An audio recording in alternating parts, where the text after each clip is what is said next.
오늘 우리에게 주신 하나님의 말씀은 마태복음 13장 10절에서부터 17절 말씀이고 설교 제목은 사막과 물통입니다.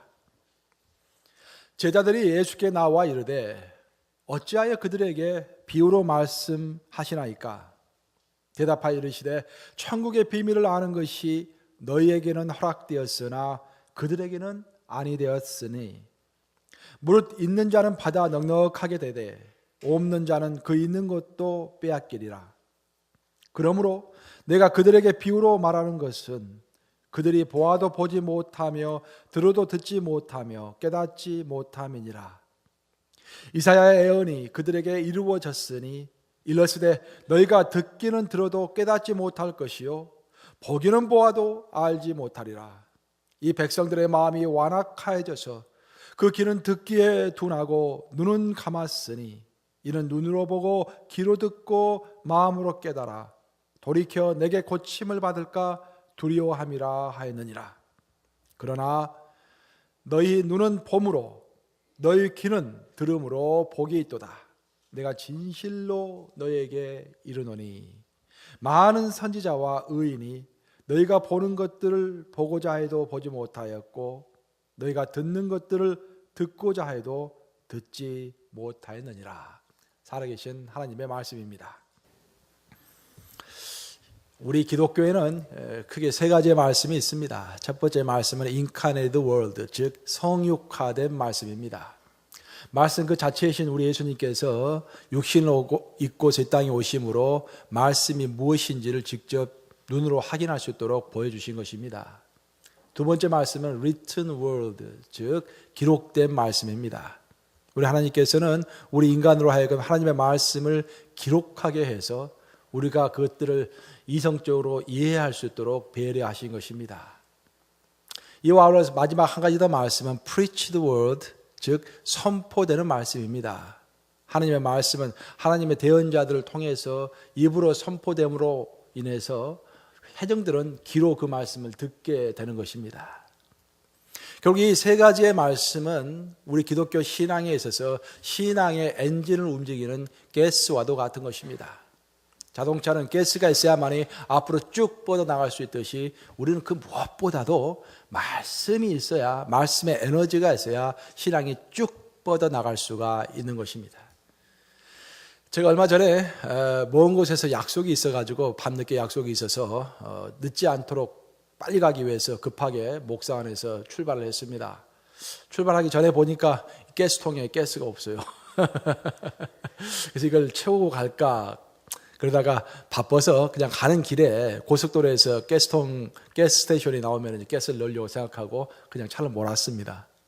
근데 한참을 가는데도 가스 스테이션이 나타나지는 않는 거예요. 그래서 점점 마음이 불안해지면서 여러 가지 생각이 드는 것입니다. 이게 날은 어두워지고 날씨는 추운데 만약 차가 여기서 멈추면 어떻게 되는 것인가 내가. 또 약속 시간을 늦으면 또 어떻게 할까. 만약 내가 트리플레이를 부르면 트리플레이가 오는데 시간이 얼마나 걸릴까. 막 그런 생각을 하는 와중에 미리미리 가스통에 가스를 넣어놓지 않는 것이 그렇게 후회가 될 수가 없었습니다. 여러분들도 가스통에 가스가 없으면 빨리빨리 넣어놓으세요.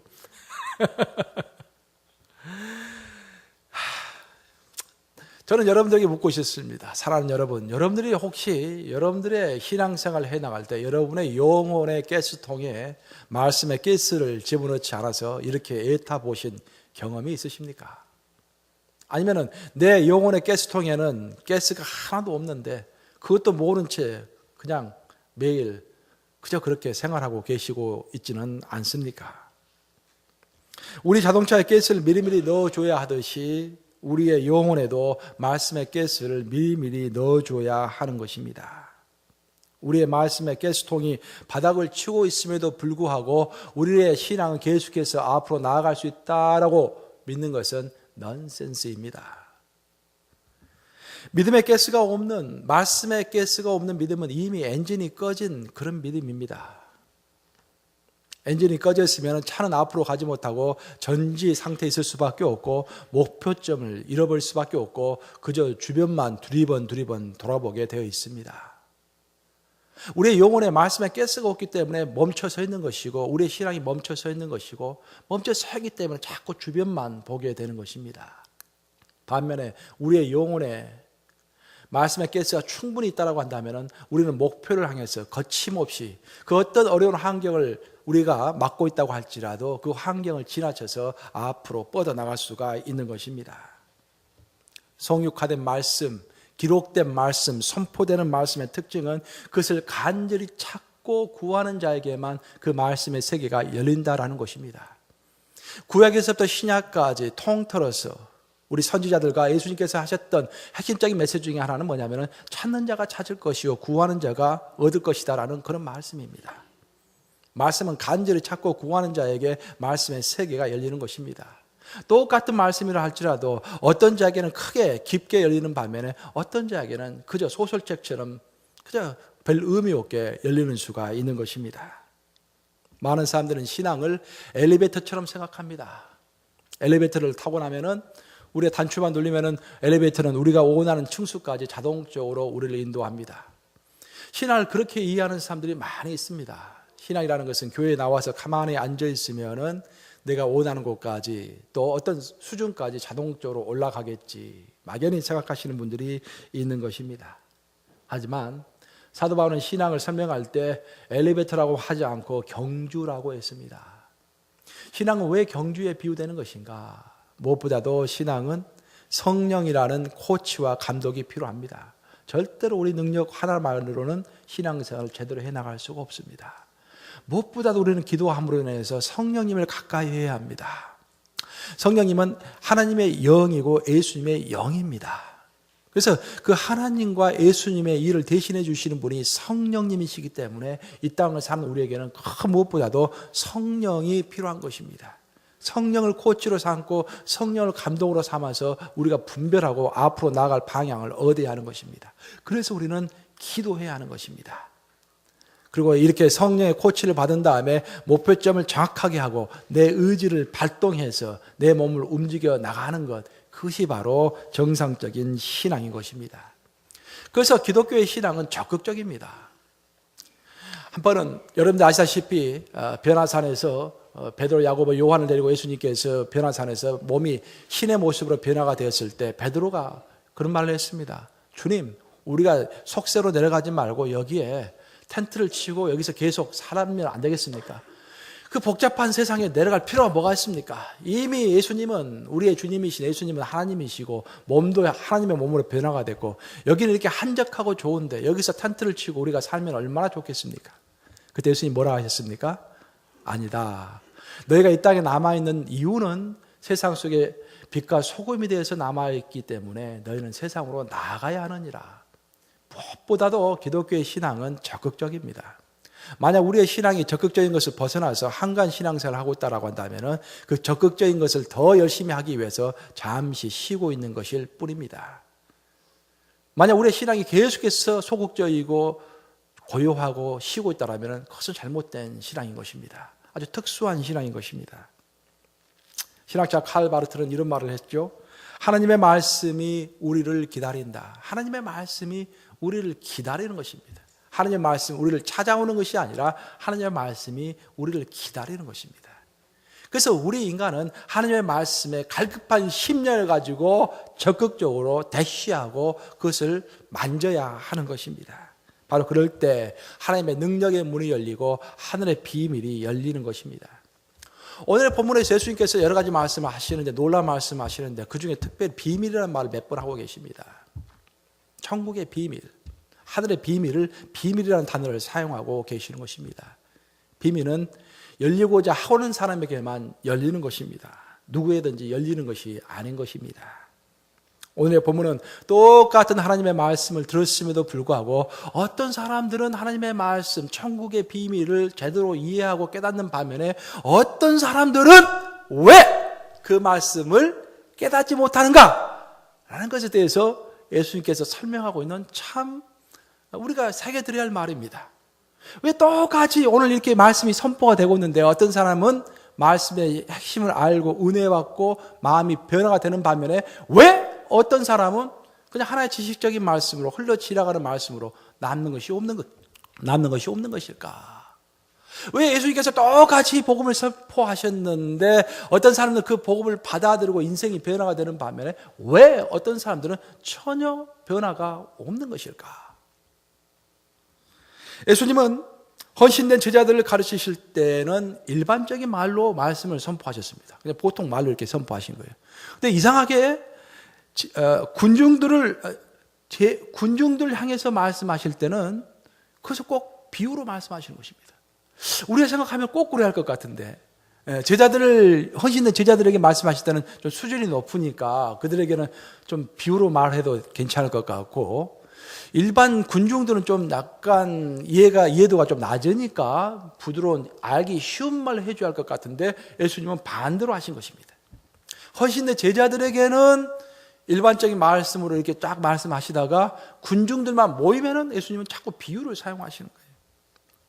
그래서 그것을 이상하게 여긴 제자들이 오늘 본문 10절을 보시면은 예수님에게 물어봅니다. 예수님, 어째서 우리들에게는 말씀하실 때는 일반적인 말씀으로 하시다가 군중들만 모이면은 비유로 말씀하십니까? 예수님께서는 본문 11절 통해서 이런 놀라운 말씀을 하십니다. 천국의 비밀을 아는 것이 너희에게는 허락되었으나 그들 군중에게는 허락되지 아니하였느니라. 참 여기서 이제 갈림길이에요. 우리가 허락된 사람인가 허락되지 않은 사람인가.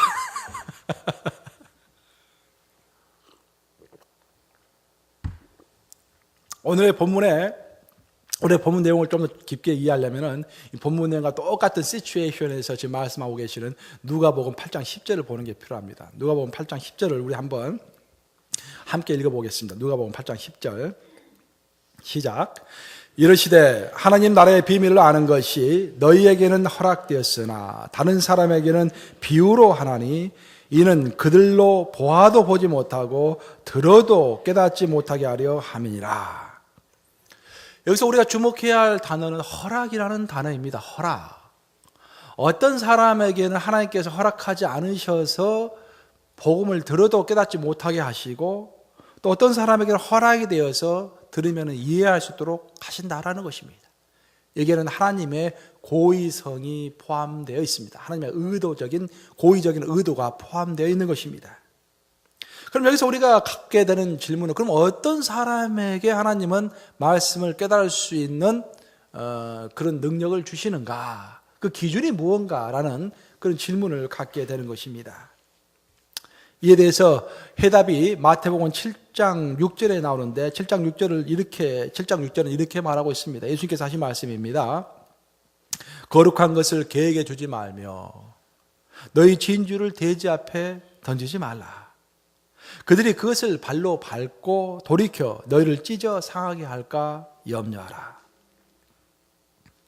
여기서 개와 돼지가 상징하는 것은 귀한 것의 가치를 모르는 사람들입니다. 개와 돼지는 진주와 같은 귀한 것보다는 그저 놀고 먹는 것에 관심이 많기 때문에 아무리 귀한 것을 줘도 반응이 없다라는 것입니다. 피리를 불어도 춤추지 아니하고 고글에도 울지 않는 사람들, 그러니까 어떤 진리의 값어치를 모르는 사람들이 있다라는 것입니다. 예수님께서는 군중을 그렇게 보시는 것입니다. 그뿐만 아니라 그들은 오히려 그 귀한 것을 발로 밟고 그 다음 돌아서서 그 귀한 것을 준 사람까지 해친다라는 것입니다. 이 복음은 적나라, 예수님의 가르침 아주 적나라합니다. 굉장히 예리합니다. 어떤 말씀에, 하나님의 말씀에 우리 예수님께서 말씀을 선포하셨는데 그 말씀의 핵심적인 것을 받아들이기보다는 주변적인 것을 가지고 그 말씀을 회피하는 사람들이 있다는 것입니다. 이런 속성을 아시는 주님께서는 말씀을 받을 수 있는 가치가 있는가, 이 사람이 없는가라는 기준으로서 바로 비유를 사용하신 것입니다. 비유는 무엇보다도 생각을 해야만이 이해할 수 있는 것입니다. 여기에 핵심이 있습니다. 왜 예수님은 비유로 말씀하심으로 인해서 군중들을 시험했던가? 군중 가운데서 비유로 말씀하실 때는 어떤 사람들은 이해할 수 있는 사람이 있고 어떤 사람들은 이해할 수 없는 사람이 있을 것입니다. 그럼 어떤 사람의 비유를 이해할 수 있을 것인가? 비유의 특징은 비유는 일반적인 말이 아니기 때문에 생각을 해야만이 그 말씀을 이해할 수 있다는 것입니다. 다시 말해서 하늘의 비밀을 알고자 하는 사람은 그것을 찾는 수고를 해야 한다는 것입니다. 그리고 이렇게 하늘의 비밀을 알고자 우리가 수고하는 그것이 바로 말씀을 묵상하는 것입니다. 오늘 본문에 나오는 수많은 군중들은 예수님의 말씀을 듣고자 하는 열정이 있었던 사람입니다. 예수님의 말씀을 듣고자 했어요. 그래서 많이 모였습니다. 하지만 그 말씀을 진지하게 고민하고 내 삶에 적용하고 어떤 묵상할 그런 의지는 없었던 사람입니다. 그게 큰 차이가 있는 것입니다. 그래서 예수님은 이런 사람들을 경계하셨다고 성경은 말씀하십니다. 성경에 말하기를 예수님은 그런 사람들을 신뢰하지 않았다, 의지하지 않았다라는 표현을 쓰고 있습니다. 그들을 의지하지 않았다라고 표현을 하고 있습니다. 왜냐하면 성경 말씀이 가슴에 맺혀지지 않은 상태에서 순간적인 신앙의 감정과 신앙의 열정으로 들떠서 행동하는 사람들은 위험한 사람들이기 때문에 예수님은 절대로 군중을 믿지 않았다라고 했습니다. 군중이 잘못된 것은 없습니다. 군중들도 예수님을 사모했고 예수님의 말씀을 사모했기 때문에 그 때학볕에서 우리보다 훨씬 더 나았어요. 지금 생각해 보면 이스라엘에 한번 가보니까 이번에도 페루에 가보니까 그 햇볕이 굉장히 뜨겁습니다. 거기서 앉아가지고 그 햇볕을 쬐면서 2시간, 3시간 예수님의 말씀을 듣는다는 것이 보통 어려운 것이 아니에요. 그렇죠? 근데 그걸 불구하고 그 말씀을 듣고자 하는 열정이 있었어요. 오케이, 좋습니다. 근데 그 말씀을 가지고 내 삶에 적용하고 더 그 말씀을 가슴에 맺혀지게 하고 묵상하고 고민할 그런 의지까지는 없었던 사람이라는 것입니다. 그래서 이런 사람들은 순간적으로 열정을 가지고 주님을 따를 수는 있지만 언제든지 주님을 배신할 수 있는 사람들이었기 때문에 예수님은 그들을 믿지 않았다라고 소개하고 있는 것입니다. 여호수아 1장 8절에 따르면은 우리의 신앙의 행동은 반드시 2가지를 전제하고 있습니다. 그러니까 우리가 어떤 행동을 한다라는 것은 행동을 하기 전에 2가지를 거쳐서 행동에 이르러야 하는 것입니다. 여호수아 1장 8절은 이렇게 말하고 있습니다. 이 율법책을 내 입에서 떠나지 말게 하며 주야로 그것을 묵상하여 그 가운데 기록한 대로 다 지켜 행하라. 그러면 내 길이 형통하게 될 것이라. 내가 평탄하리라. 첫 번째로 이 말씀을 내 입에서 떠나지 말게 하며, 첫 번째로 우리가 행동하기 전에 말씀을 읽으라는 것입니다. 성경 말씀을 읽고 탐구하라는 것입니다. 두 번째로는 주야로 그것을 묵상하여, 두 번째로 그 말씀을 읽었으면은 그 다음에 묵상하라는 것입니다. 생각하고 고민하라는 것입니다. 그 말씀이라는 거울 위에다가 나를 비춰보라는 것입니다. 내가 제대로 이 말씀대로 살아가고 있는가? 또 이 말씀 내가 어떻게 적용할까? 예수님의 말씀은 이렇게 하라고 하는데 나는 이렇게 못하고 있는데 내가 어떻게 해야 할 것인가? 이런 고민하는 흔적이 있어야 한다는 것입니다. 이렇게 말씀을 읽고 묵상한 다음에 행동을 하라는 것입니다. 그럼 우리의 삶이 물 흐르듯이 형통하게 되리라라고 여호수아 1장 8절은 설명하고 있는 것입니다. 말씀을 묵상하지 않는 신앙의 특징은 무엇보다도 변덕스럽다라는 것입니다. 예수님께서 십자가에 못 박히시기 전에 일주일 전에 예루살렘에 입성했을 때 많은 사람들이 나와가지고 종려가지를 흔들면서 호산나를 외쳤습니다. 바로 근데 그 사람들이 일주일 후에는 십자가에 못 박히시는 예수님을 보면서 조롱하고 핀찬을 했습니다. 신앙이 변덕스러운 것입니다. 깊은 뿌리의 묵상이 없기 때문에 변덕스럽다라는 것입니다.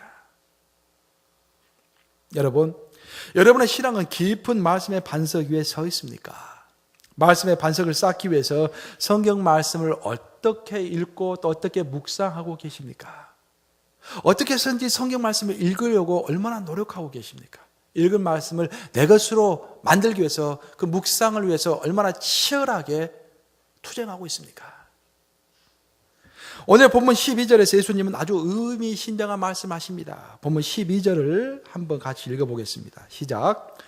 무릇 있는 자는 받아 넉넉하게 되되 없는 자는 그 있는 것도 빼앗기리라. 무릇 있는 자는 받아 넉넉하게 되되 없는 자는 그 있는 것도 빼앗기리라. 무릇 있는 자, 어떤 자가 있는 자입니까? 무릇 있는 자라는 말은 성경 말씀을 평상시에 열심히 묵상함으로 어느 정도 하늘나라의 비밀을 이미 알고 있는 사람입니다.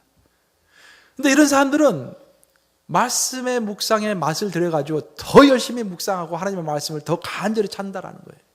근데 없는 자, 평상시에 말씀을 거의 읽지 않고 묵상하지 않아서 말씀에 기반이 없는 사람들입니다.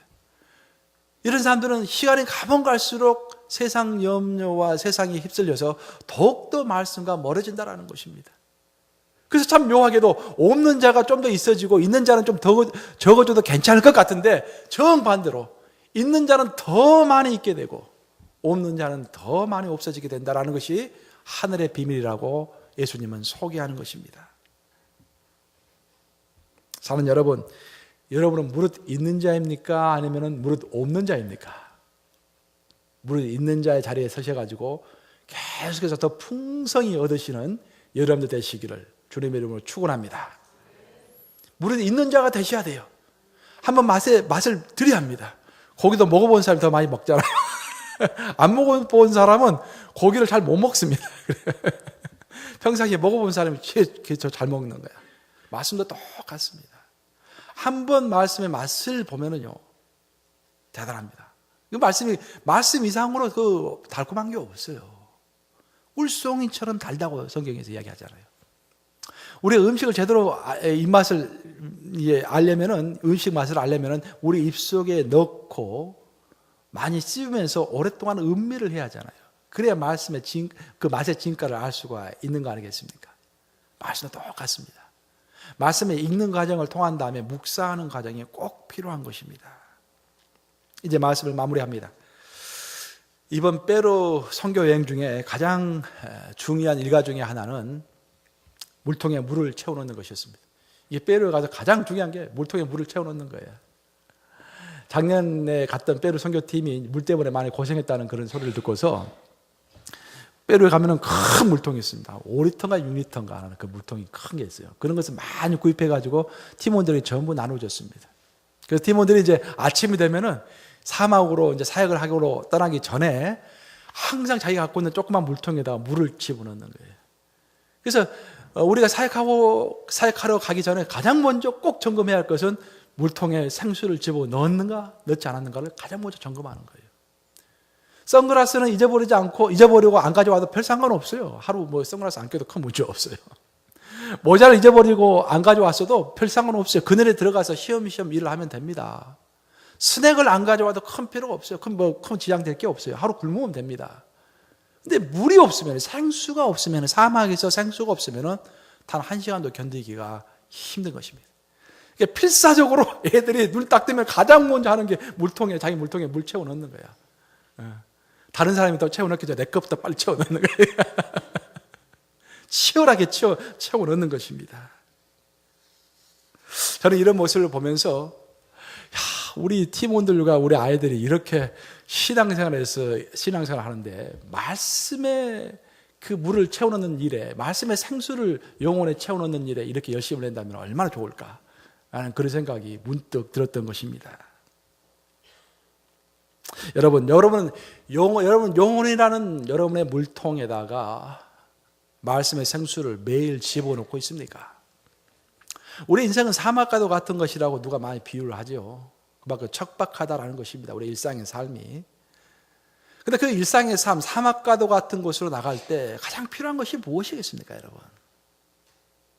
우리 영혼에 채워넣는 말씀의 생수인 것입니다. 학자가 되기 위해서 준비하는 학생들은 처음에 학문을 시작할 때 가장 기본이 되는 개론서를 가지고 학문을 시작합니다. 정치학 공부할 때도 정치학 개론서를 가지고 가장 먼저 시작을 하는 것입니다. 그러다가 몇 년간의 준비 과정을 다 마치고 마지막 자격 시험을 볼 때는 다시 한번 그 개론서를 보게 됩니다. 신입생 때 봤던 개론서를 이제 한 4, 5년 공부를 다 마치고 나서 박사학위 자격 시험을 보기 전에 다시 한번 처음에 봤던 개론서를 보게 되는 것입니다. 똑같은 개론서이지만 단지 차이가 있다면 그 개론서를 보는 이해의 폭과 깊이가 그 사이에 상당히 변해 있다는 것입니다. 마찬가지로 우리 그리스도인들의 신앙도 신앙의 개론서인 성경으로 시작을 합니다. 하지만 그 신앙의 개론서인 성경은 죽을 때까지 계속해서 봐야 하는 것입니다. 그러면서 우리가 신앙을 보는 눈, 또 성경을 이해하는 눈과 깊이가, 그 폭과 깊이가 계속해서 넓혀져 가는 것입니다. 최근 저는 이제까지와는 전혀 다른 방법으로 말씀을 보는 재미에 좀 빠져 있습니다. 우리 교회에서 이제 새벽마다 지금 사순절 기간을 맞이해서 성경 통독을 하는데 올해는 좀 색다른 것 같아요. 저에게 매일 하나님께서는 한 3가지 정도의 말씀을 꼭 주십니다. 지금 아침마다. 너무 행복해요. 그리고 이제 그 다른 사람이 성경을 읽어줄 때 내가 그것을 듣고서 눈으로 확인하면서 보는 것이 상당히 새롭습니다. 굉장히 프레시해요, 좀 저한테. 그래서 제가 엊그저께 뭐 했냐면은 One Year Bible이라는 바이블을 샀습니다. 성경 1년 1독인데 One Year Bible은 1년 동안 성경을 매일매일 읽을 수 있도록 성경을 편집해 놓은 그런 성경책입니다. 그리고 One Year Bible 그것을 음성으로 들을 수 있도록 MP3 CD도 구입했어요. 한 50불 정도 주고 비싸더라고요. 구입했어요.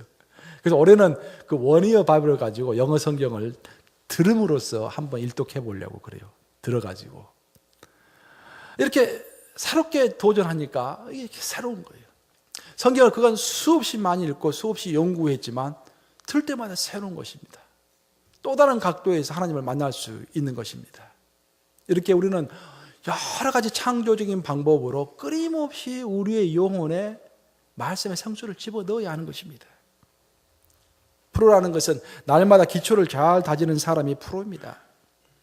우리 기독교 신앙에 있어서 가장 기초는 무엇보다도 말씀입니다. 기도 전에 말씀입니다. 기도 전에 말씀을 봐야 돼요. 왜냐하면 기도가 나의 기도가 아니고 또 엉뚱한 기도가 아니고 하나님께서 원하시는 기도를 하기 위해서 말씀을 먼저 봐야 하는 것입니다. 우리 기독교 신앙에 있어서 가장 기본은 말씀입니다. 그래서 만약 우리가 진실로 깊이 있는 신앙의 프로가 되기를 원한다면 우리는 성경 말씀에 정통해야 합니다. 어떤 식으로든지 말씀을 섭취해야 합니다. 성경 말씀을 귀하게 여기고 부지런히 읽고 묵상할 때 바로 그때 우리가 하나님이 기뻐하시는 신앙의 프로가 될 수 있는 것입니다. 이 말씀을 명심하심으로 무릇 있는 자가 더 넉넉하게 되는 것과 같은 그런 신앙의 풍성함을 누리는 여러분들 되시기를 우리 주님의 이름으로 축복합니다.